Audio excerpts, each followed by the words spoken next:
Are thank you notes still a thing?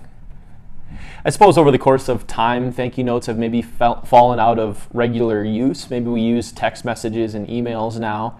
But I think still a lot of people believe that a thank you note is a valuable thing. To take the time to sit down and write a handwritten thank you note, to enumerate what you're thankful for to the person that has made you thankful, it means a lot. And so if you had to sit down and write a thank you note to God, what might you include in that thank you note?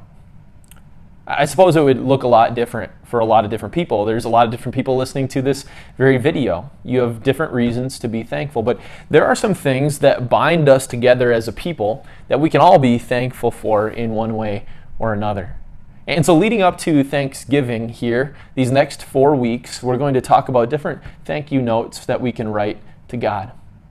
The mixture of Thanksgiving in the church is an interesting mixture. Thanksgiving is actually a secular holiday created by Abraham Lincoln to celebrate a meal that took place between the Native Americans and the Pilgrims in 1621.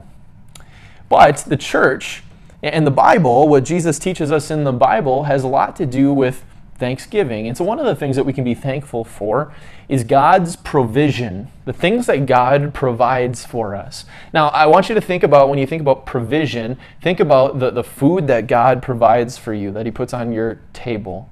Think about the roof that God puts over your head and the protection from the elements. Think about the safety that you feel. Think about all of the different things that God has provided around you, maybe comforts in life, maybe needs in life. God provides all of these things for you. He did that from the very beginning.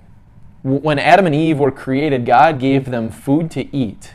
When Adam and Eve fell into sin and they needed clothes, God gave them clothes to wear. He gave them work as a means to make money or make things to provide for themselves.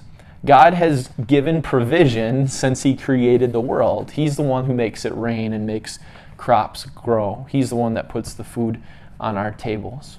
And over the course of history, God has provided for mankind. But mankind has always had this worry that somehow we're not going to have everything that we need. We're not going to have enough money. We're not going to have enough food. We're not going to have a big enough house. We're not going to have enough protection or safety or whatever the provision may be. And God knows that too. He knows that we have that worry.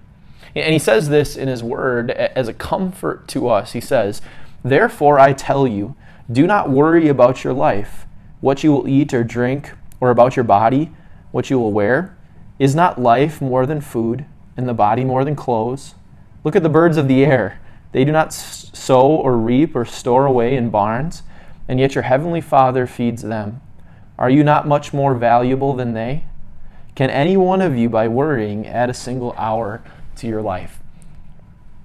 What this writer is saying in Matthew, he's saying that we don't have to worry because God provides for us. He's the one that makes the crops grow and puts food on our table for us. He's the one who gives us the ability to work and produce wealth for ourselves. He's the one that gives us everything we need to sustain our bodily life. And so in our thank you note written to God today, we thank Him for all the things that He has provided us with. They are all the things that we need to live. We may not have the same gifts as our neighbor, the same possessions as that person down the street, but God has given us what we need so that we can live and that our life can be sustained. And we give God thanks for that.